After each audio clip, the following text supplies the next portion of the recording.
لله لا حول ولا قوة إلا بالله اللهم صل على سيدنا محمد وعلى آل سيدنا محمد أما بعد ربي زدنا علما وارزقنا فهما آمين يا رب العالمين.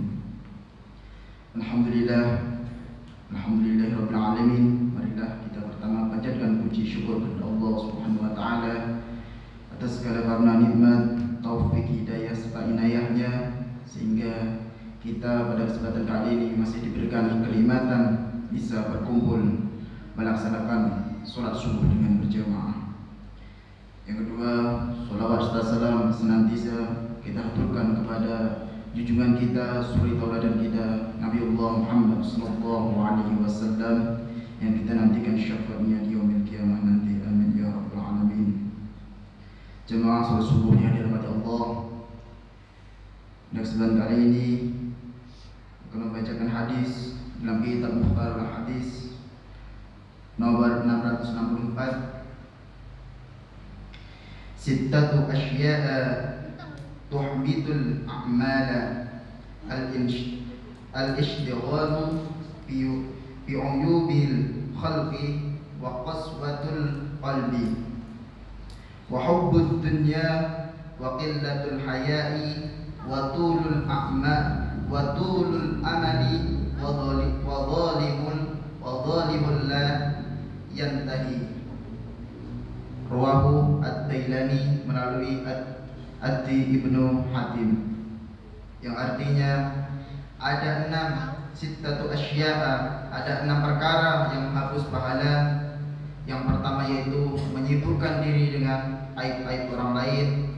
Yang kedua, berhati keras. Yang selanjutnya yaitu yang ketiga, mencintai dunia. Yang keempat, sedikit malu. Yang kelima, panjang angan-angan. Dan yang keenam, perbuatan aniaya yang tak berkesudahan. Menyibukkan diri dengan aib orang lain yaitu membanding-bandingkan diri kita, atau jangan sampai kita selalu menyibukkan diri dengan membicarakan aib orang lain, sedangkan aib besar yang ada di depan mata kita tidak perhatikan. Diri kita pun sibuk menggunjing, membicarakan aib saudaranya, padahal ia tidak suka ketika dibicarakan. Jika dibanding-bandingkan diri kita dengan orang yang digunjing, boleh jadi kita yang menggunjing itu lebih mulia pada orang yang kita gunjing di sisi Allah Subhanahu wa taala. Pepatah mengatakan semut di seberang lautan seakan nampak, namun gajah di pelupuk mata seakan-akan tidak nampak. Artinya aib yang ada di diri kita sendiri jarang kita perhatikan. Menceritakan aib orang lain ujung-ujungnya akan menjadi ghibah. Padahal sifat ghibah ini termasuk dalam sifat tercela yang harus kita hindari. Yang kedua, hati yang keras.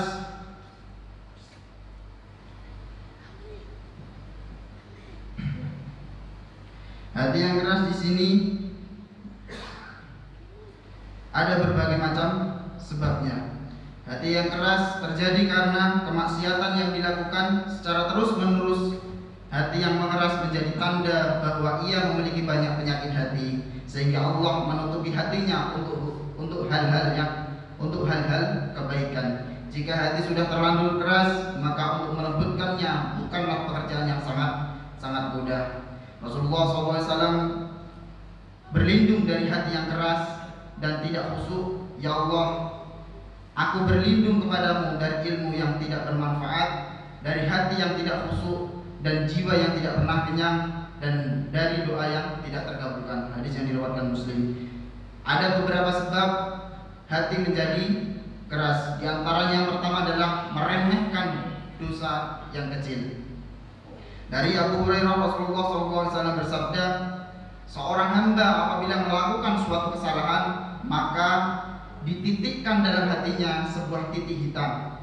Apabila ia meninggalkan dan meminta ampun serta bertaubat, maka hatinya dibersihkan dari satu titik hitam tersebut. Apabila ia kembali bertaubat, apabila ia kembali berbuat maksiat, maka ditambahkanlah titik hitam tersebut hingga menutupi hatinya. Yang kedua, sebab yang kedua hati yang keras yaitu terlalu banyak makan. Selain dapat menimbulkan hati menjadi keras, terlalu banyak makan juga dapat menimbulkan sifat-sifat malas. Yang ketiga, penyebab hati yang keras adalah terlalu banyak tertawa. Rasulullah SAW bersabda, banyak tertawa itu mematikan hati. Tertawa bukan hal yang dilarang, sebab Rasulullah sendiri pernah tertawa, namun itu dilakukan sewajarnya. Karena itu ditegaskan di awal bahwa beliau banyak menangis dan sedikit tertawa. Sebab yang keempat yaitu hati yang keras adalah terlalu banyak bicara. Rasulullah SAW bersabda, tidak akan lurus iman seorang hamba hingga lurus hatinya, dan tidak akan lurus hatinya hingga lurus lisannya. Sebab yang selanjutnya, hati yang keras adalah teman yang buruk. Dan ingatlah hari ketika itu orang yang zalim menggigit dua tangannya seraya berkata, aduhai, kiranya dulu aku mengambil jalan bersama Rasulullah, kecelakaan besarlah bagiku. Kiranya aku dulu tidak menjadikan si fulan itu teman akrabku. Sesungguhnya dia telah menyesatkan aku dari Al-Quran ketika Al-Quran itu telah datang kepadaku, dan adalah syaitan itu tidak mau menolong manusia. Sebagian ulama salaf berkata, kerasnya hati karena 4 hal, yaitu melampaui batas, makan, tidur, bicara, dan pergaulan. Maka dari itu 6 perkara yang menghapus pahala. Yang pertama tadi adalah berhati yang keras. 2,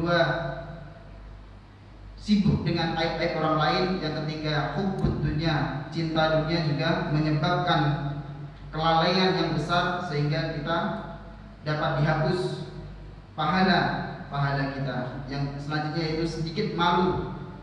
Disebutkan dalam hadis, malu itu sebagian dari iman. Yang selanjutnya panjang angan-angan.